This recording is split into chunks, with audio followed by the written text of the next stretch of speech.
51-তে আছে। আমি এখন ক্লাস ধরে ব্রেক করব। দেখেন ক্লাস ধরে ব্রেক করছি, দেখেন আমার বাইক কত দূর আইসা থামছে।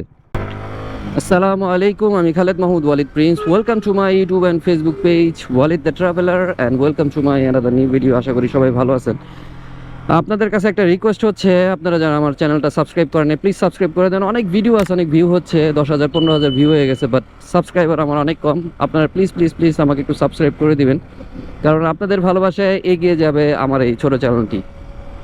আর আমার একজন সাবস্ক্রাইবার ভাই আমাকে প্রশ্ন করছে যে ভাই, ইঞ্জিন ব্রেক সম্পর্কে আপনার কাছ থেকে একটু জানতে চাই, যেহেতু আপনি সাজেকের একটা ভিডিওতে সাজেক থেকে নামার সময় এবং ওঠার সময় ইঞ্জিন ব্রেক নিয়ে কিছু কথা বলছেন, বা ডিটেইলি বলেন নাই। আপনার কাছ থেকে শুনতে চাই আপনার এই অভিমতগুলো। সো আমার প্রত্যেকটা সাবস্ক্রাইবারকে আমি মূল্যায়ন দেওয়ার চেষ্টা করি। তো এক ভাই যখন আমাকে এই প্রশ্নটা করছে, চিন্তা করলাম একটা ভিডিও বানায় ফেলি আমার মতন করে।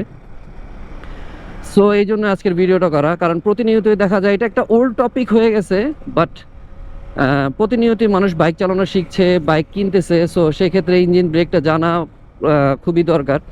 আসলে কি ইঞ্জিন ব্রেক করলে বাইকের অনেক ক্ষতি হয় কি না, বা কী কী উপকারিতা আছে, সেসব বিষয় নিয়ে আজকে কথা বলবো। ভিডিওর মেন টপিকে চলে যাই। ইঞ্জিন ব্রেকটা আসলে কি? ইঞ্জিন ব্রেকটা হচ্ছে আপনি যখন বাইকের থ্রোটলটা ছেড়ে দিবেন, তখন বাইকের জ্বালানি শক্তিটা রোধ পায়। রোধ হওয়ার পরে এটা দেখা যায় একটা সিলিন্ডারে ভ্যাকুয়াম তৈরি করে। এই ভ্যাকুয়ামের প্রেসারে পিস্টনের মাধ্যমে ইঞ্জিনটাকে থামানোর চেষ্টা করে। আর ইঞ্জিন ব্রেক করলে কি হয়? ইঞ্জিন ব্রেক করলে দেখা যায় আমরা সচরাচর যে জিনিসটা বলে থাকি যে আমাদের দ্রুত ব্রেক করার যেই জায়গাটা, স্পেসটা কমে আসে, আমাদের স্পেসটা কমে যায়, আমরা অল্প অল্প টাইমের মধ্যে বাইকটাকে থামায় ফেলতে পারি। এটা হচ্ছে সবচেয়ে গুরুত্বপূর্ণ বিষয়। বা অনেকে বলে থাকে যে পাহাড়ে গেলে পিচ্ছিল রাস্তাতে আমাদের ইঞ্জিন ব্রেকটা খুব ভালো কাজ করে, আমাদের হেল্প করে থাকে। এটা যেমন সত্য কথা, ঠিক তেমনই আমি বলবো যারা বাইক চালায় তাদের প্রতিনিয়ত ইঞ্জিন ব্রেক করা দরকার। এটা হোক সমতল রাস্তায়, হোক পিচ্ছিল রাস্তায়, হোক পাহাড়ের ভিতরে। কারণ হচ্ছে আপনি যখন কন্টিনিউয়াসলি ইঞ্জিন ব্রেকটা করতে পারবেন না, তখন আপনি ইঞ্জিন ব্রেকের যেখানে অ্যাপ্লাই টাইম, সেখানে আপনি ইঞ্জিন ব্রেক করতে পারবেন। সো ইঞ্জিন ব্রেকটা কিভাবে করে সেটা আপনাদেরকে একটু দেখানোর চেষ্টা করি। যেমন ধরেন আমার 4 নাম্বার গিয়ারে আছে, আমার বাইকটা চলতেছে 40, 41, 42 এভাবে। দেখেন আমি যদি ক্লাস ধরি, দেখেন আমার বাইকটা আরও ফ্রি হয়ে গেছে। আরও ফ্রি হয়ে যাওয়াতে কি হয়, যেই ব্যালেন্সটা আমি এভাবে চালাচ্ছিলাম ক্লাস ধরার সাথে সাথে, আরও ফ্রি হয়ে যাওয়ার কারণে ব্যালেন্সটা কিন্তু একটু লেস পাইছে, হ্যাঁ কমে গেছে, ব্যালেন্সটা কিন্তু একটু কমে গেছে। এখন যদি এই সাপোজ এই 4 নাম্বার গিয়ারে আমি 40, 41-এ যাওয়ার পরে যদি ইঞ্জিন ক্লাসটা এভাবে ছেড়ে দেই, থ্রোটলটা ছেড়ে দেই জাস্ট আপনাদের দেখানোর জন্য, দেখেন আমার বাইকটা কিন্তু মনে হচ্ছে পিছন থেকে একটা টান অনুভব হচ্ছে, থামানোর চেষ্টা করতেছে। এই জিনিসটাই হচ্ছে ইঞ্জিন ব্রেক। ক্লাস ছাড়া আপনি ব্রেক করার জন্য চেষ্টা করবেন। আর ব্রেকের বিষয়টা আরেকটু বলে নিই আপনাদেরকে, সেটা হচ্ছে আমরা বাইকের ব্রেক সম্পর্কে জানি হচ্ছে বাইকের ব্রেক দুইটা, একটা সামনের ব্রেক, একটা হচ্ছে পিছনের ব্রেক। বাট বাইকের ব্রেক কিন্তু তিনটা। আরেকটা ব্রেক হচ্ছে ইঞ্জিন ব্রেক। বাট ইঞ্জিন ব্রেকটা কিন্তু আমরা এখানে যেমন আপনাদেরকে দেখানোর চেষ্টা করছি যে ক্লাস ছেড়ে দিলাম, থ্রোটল ছেড়ে দিলাম, এই যে ব্রেক হচ্ছে। যেমন ধরেন আপনি চালাচ্ছেন 6 নাম্বার গিয়ারে 40-এ বা 50-এ, সেই ক্ষেত্রে আপনি ইঞ্জিন ব্রেক করে মজা পাবেন না। এটা কেন বললাম, অনেকে আমাকে বলে যে ভাই ইঞ্জিন ব্রেক তো করি, মজা পাই না।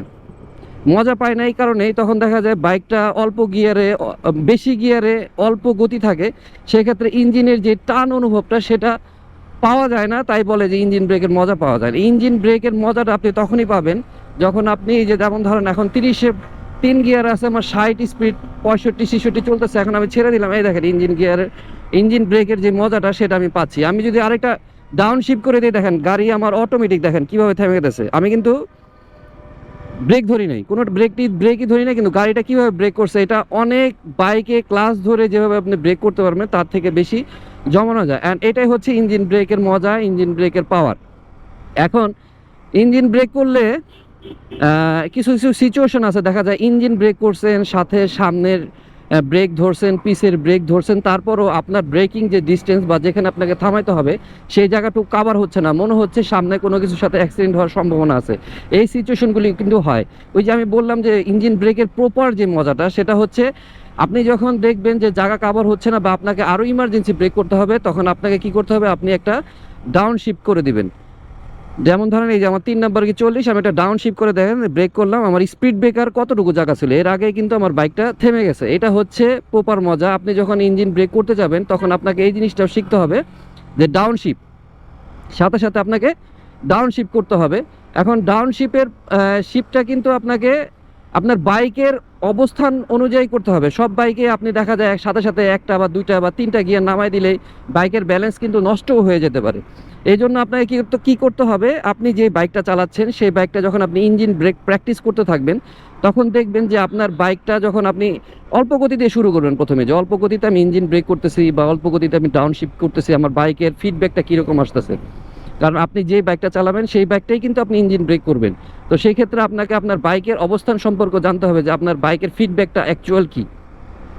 সো আপনি এভাবে ট্রাই করবেন, ট্রাই করার পরে আপনি আপনার বাইকের মুভমেন্টটাও বুঝবেন, বুঝার পরে তারপর আপনি সেই অনুযায়ী আপনার বাইকটাকে ডাউনশিফট করবেন, যাতে আপনি ডাউনশিফট করার কারণে আপনি আপনার বাইকেরও কোনো ক্ষতি না করে ফেলেন, বা আপনি ব্যালেন্স যাতে আপনার চলে না যায় সেটা আপনার খেয়াল রাখতে হবে।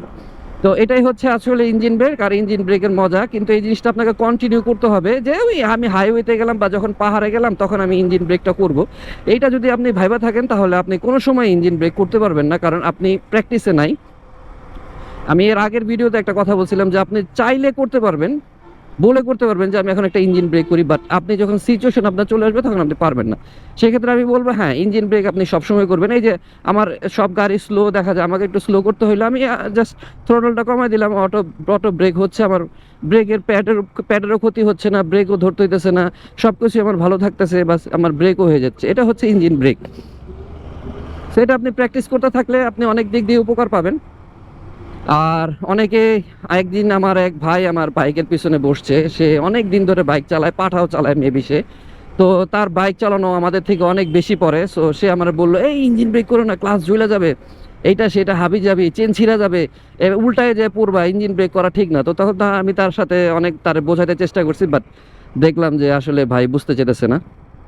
তো এইরকম অনেক ভুল ধারণা আমাদের মধ্যে থাকে যে আসলে ইঞ্জিন ব্রেক করলে আমাদের বাইকের চেন ছিঁড়ে যাবে বা আমাদের বাইক উল্টায় পড়ে যেতে পারি, নানা রকম ক্লাস নষ্ট হয়ে যেতে পারে, এইসব নানা রকম বিষয় আমাদের মাঝখানে চলে আসতে পারে। বাট ইঞ্জিন ব্রেক করলে অ্যাকচুয়াল ভাই বাইকের কোনো ক্ষতি নাই, এটা কোম্পানি থেকে রিকমেন্ডেড থাকে। আপনারা যদি কোম্পানির কারোর ইঞ্জিনিয়ারের সাথে কথা বলতে পারেন বা ম্যানুয়াল ঘাটতে পারেন, সেক্ষেত্রে দেখবেন যে আসলে ইঞ্জিন ব্রেক এটা একটা বাইকের অংশ, এটা আপনার বাইকের বা আপনার ব্রেকিং ফিডব্যাকটা বাড়াবে, আপনার সেফটি ফিচারটা বাড়ায় দিবে। এটা হচ্ছে ইঞ্জিন ব্রেকের বিষয়। আর হ্যাঁ, চেনে যদি ক্ষতি হয়েও থাকে, চেনে একটা ক্ষতি হওয়ার সম্ভাবনা থাকে ইঞ্জিন ব্রেক করলে, সেটা কতটুকু? ধরেন আপনি একটা চেন, স্টক চেন দিয়ে আপনি 20,000 কিলো বাইক চালাচ্ছেন, সেক্ষেত্রে বড় জোর 19,000 পর্যন্ত আপনি ওই চেনটা চালাতে পারবেন, বা 18,000। এই 1-1.5 কিলোর জন্য আপনার লাইফ প্রতিনিয়ত নানাভাবে সেভ করবে এই ইঞ্জিন ব্রেক।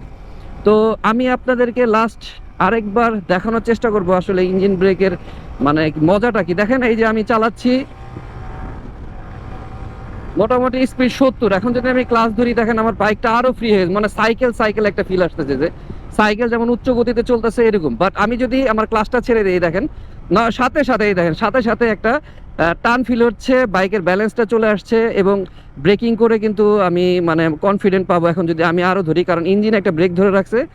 আমি পিছের ব্রেক এবং সামনের ব্রেক ধরলে আরও জিনিসটা টেনে ধরবে। দেখেন আমার অলরেডি আমি কোনো চাপ দেইনি, আমার ব্রেক স্পিড চলে আসছে 24-25। এটা হচ্ছে ইঞ্জিন ব্রেকের মজা।